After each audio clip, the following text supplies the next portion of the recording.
Hello. இந்த வீடியோவில் gate 2025 mechanical இன்ஜினியரிங்கில் கேட்ட ஒரு question number 56. The state of stress at a point is shown in the figure given below. Under plane stress assumption, the normal strain along the z direction is round off to 2 decimal places. Use the Young's modulus E is equal to 200 gigapascal and Poisson's ratio is equal to 0.27. நமக்கு இங்கே ஒரு plane stress கண்டிஷனுக்கான ஒரு state கொடுத்துருக்காங்க, ஒரு நிலை கொடுத்துருக்காங்க. ஒரு loaded மெம்பரில் ஒரு பாயிண்டில் எனக்கு என்னென்ன ஸ்ட்ரெஸ் எல்லாம் இருக்குது அப்படின்னு இங்கே காமிச்சிருக்காங்க. இப்போ இங்கே பார்த்தீங்கன்னா எனக்கு ஸ்ட்ரெஸ் வந்து பார்த்தீங்கன்னா இந்த ஸ்ட்ரெஸ் வந்து எனக்கு சிக்மா எக்ஸ்எக்ஸ் அப்படின்னு சொல்லுவாங்க. இந்த 350 ஜிகா பாஸ்கலை சிக்மா எக்ஸ்எக்ஸ் அப்படின்னு சொல்லுவாங்க. இது என்னென்னா எனக்கு சிக்மா ஒய்ஒய் அப்படின்னு சொல்லுவாங்க. அப்புறம் இந்த 50 ஜிகா பாஸ்கல் இருக்கா, இந்த வேல்யூ இந்த மாதிரி காமிச்சிருக்காங்களா, இந்த வேல்யூ வந்து எனக்கு ஷியர் ஸ்ட்ரெஸ் டவ். இது எல்லாமே சேர்ந்து ஒரே வேல்யூ ஆஃப் ஷியர் ஸ்ட்ரெஸ் தான் டினோட் பண்ணுது. அந்த டவ் எக்ஸ்ஒய் அப்படின்னு சொல்லுவாங்க. இது டவ் எக்ஸ்ஒய் வேல்யூ.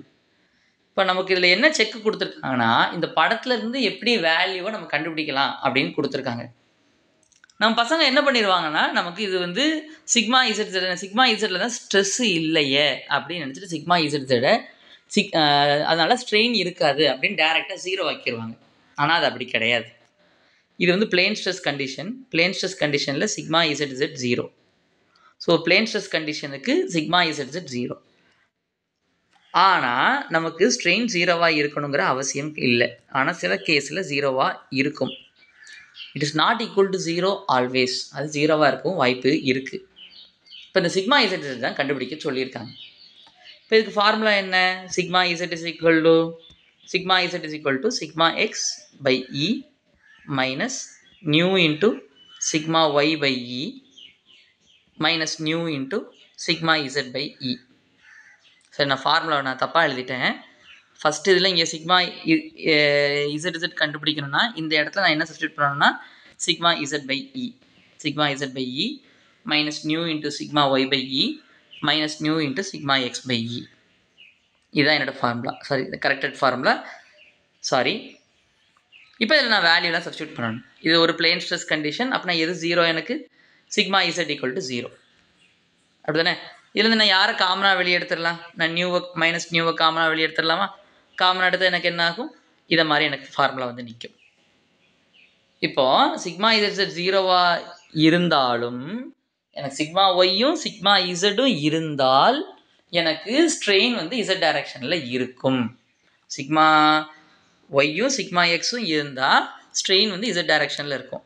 அல்லது சிக்மா ஒய்யோ அல்லது ஏதோ ஒரு சிக்மா எக்ஸோ இருந்தால் கூட எனக்கு இசட் டைரக்ஷனில் எனக்கு ஸ்ட்ரெயின் இருக்கும். இப்போ இந்த இருக்கிற வேல்யூ எழுதி நம்ம சப்ஸ்டியூட் பண்ணலாமா? சிக்மா எக்ஸ் எவ்வளவு? இந்த படத்துலேருந்து நம்ம சிக்மா எக்ஸ் வேல்யூ நம்ம எடுத்துட்டோமா?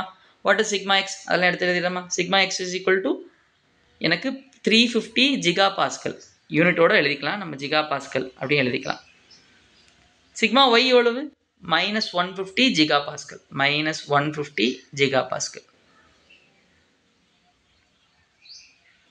பாய்சான்ஸ் ரேஷியோ நியூ என்ன? நியூ இஸ் ஈக்குவல் டு என்ன? 0.27. ஓகே, எழுதியாச்சு. இப்போ இந்த வேல்யூலாம் நம்ம இந்த இடத்துல எடுத்து சப்ஸ்டியூட் பண்ணிடலாம். ஸோ மைனஸ் நியூ என்ன? Strain in z direction is equal to strain in the z direction is equal to minus 0.27. Poisson's ரேஷியோக்கு யூனிட் கிடையாது. சிக்மா ஒய்யோட வேல்யூ என்ன? Minus 150 divide by Young's modulus. Young's மாடுலஸையும் பொதுவாக வெளியே எடுத்துருமா? அதை 200 ஜிகா பாஸ்கல் நான் வெளியே வச்சுக்கிறேன். 200 giga pascal minus 150 giga pascal. நான் யூனிட்ஸை மட்டும் ஸ்கொயர் ப்ராக்கெட்டில் போடுறேன். ப்ளஸ் சிக்மா எக்ஸோட வேல்யூ 350 ஜிகா பாஸ்கல். எழுதியாச்சா? ஸோ இப்போ வாட் ஹேப்பன்ஸ்? மைனஸ் 150 ப்ளஸ் 350 எவ்வளவு? 200 ஜிகா பாஸ்கல். எனக்கு ஆல்ரெடி வெளியே என்ன இருக்குது? வெளியே ஆல்ரெடி எனக்கு ஒரு 200 ஜிகா பாஸ்கல் இருக்குது. இப்போ என்ன ஆகும்? What happens? இந்த 200 ஜிகா பாஸ்கலும் 200 ஜிகா பாஸ்கலும் என்ன ஆயிரும்? கேன்சல் ஆயிரும். கேன்சல் ஆயிடுச்சுன்னா இப்போ என்ன கிடச்சிரும்? The remaining thing is the answer. Minus 0.27 தான் என்னுடைய ஆன்சர். நமக்கு அஃபீஷியல் கீழே நமக்கு என்ன வேல்யூ கொடுத்துருக்காங்கன்னா உங்களுக்கு சில பேர் வந்து -0.29 to 0.25 -0.25 அல்லது 0.25 to 0.29 இந்த ரெண்டு ஆன்சரில் எந்த ஆன்சர் நீங்கள் கொடுத்துருந்தாலும் உங்களுக்கு கரெக்ட் ஆன்சர் தான். நமக்கு இந்த ஆன்சர் வந்துடுச்சு. நமக்கு எதில் வந்திருக்கு? -0.27 வந்திருக்கு. ஓகே, தேங்க்ஸ் ஃபார் வாட்சிங் the video till the end. நன்றி.